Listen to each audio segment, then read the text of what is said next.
So let's talk about The Good Nurse. The Good Nurse is a crime drama directed by Tobias Lindholm, starring Eddie Redmayne and Jessica Chastain. Based on a true story, it follows Amy as she slowly realizes that her new coworker turned boyfriend, Charles Cullen, isn't exactly as he seems. Now I'm going to be honest, I knew nothing about this movie going into it. Didn't even know it was a crime drama. Didn't know the true story behind it. Never heard of Charles Cullen. Nothing. So that all came much to my surprise, especially after the fact that the entire first act basically follows like a Ken Loach type social commentary movie, basically talking about the American healthcare system with all of its faults and cracks. We see the main character, who is a clear contrast to how cold and clinical, no pun intended, the American healthcare system is to patients. We see our main character. She cares for the patients and their families, mourns their deaths when, it eventually happens.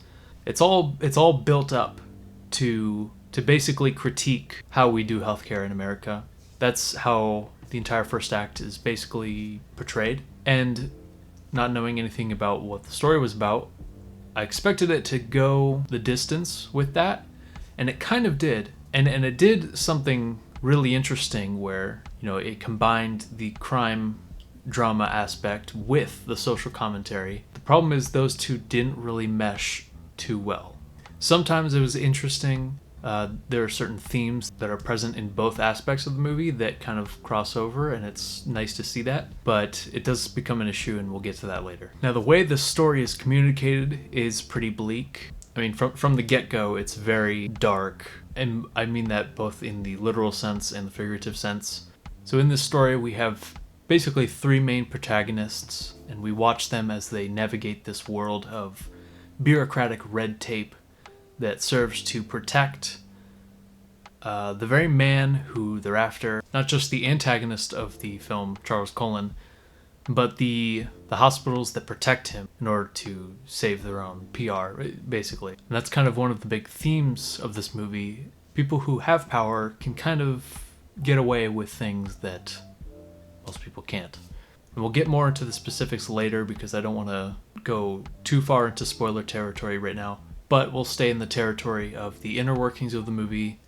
And by that I mean the themes, story, characters.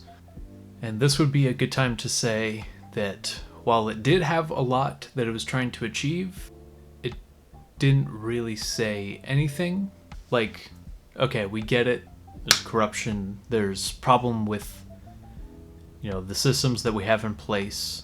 But really the only solution to those problems that the movie gives is a good person who is willing to speak out against, what is going on. Which, I mean, obviously, since it's based off of a true story, it worked. although doing research after the movie, I saw that there were a few other whistleblowers that tried to blow the lid off of Charles Cullen, but they did so unsuccessfully. I'm not too sure about those cases. Don't know. But I just think that the movie does little to expose problems, really, because it's kind of stuff that's already been talked about, and we kind of already know, we get it. And so I think this is where the movie's split personality of being a social commentary and a crime drama, they really start to butt heads here. I liked the fact that they tried to mix it, and with that, let's get into some other issues that I have. One being the length, and this is one that I think would be the biggest problem for the average person going into this movie. It's not that it's long, really. It's 2 hours long. The problem is it doesn't really need to be 2 hours long. That, coupled with the slow pace and the kind of dryness of it all, I guess, it could potentially bore some people. There are certain parts where these aspects actually, I think, are a strength. Another issue that I didn't really necessarily have, but I could see other people having. I didn't have it because I didn't know what to expect going into this movie, but Charles Cullen, sort of the person who this movie is really about, they don't really delve into his mind or his, what makes him tick, what made him do these things. But if you're expecting sort of like a Dahmer, like the Netflix series.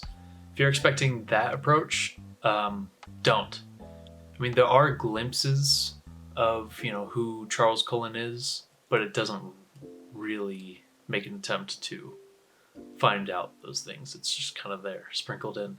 But as far as characters go, they're all okay. I mean, they're not poorly written. They're just not too interesting. They all kind of work to convey the larger story and themes that the movie tries to convey. So personally, for me, I gave this movie a 3.5 stars out of 5. I thought it was good, had some problems. If you liked what you heard in this review, go watch it, see what you think yourself. But yeah, that just about does it for this review. So thank you so much for watching, and I'll see you for the next one.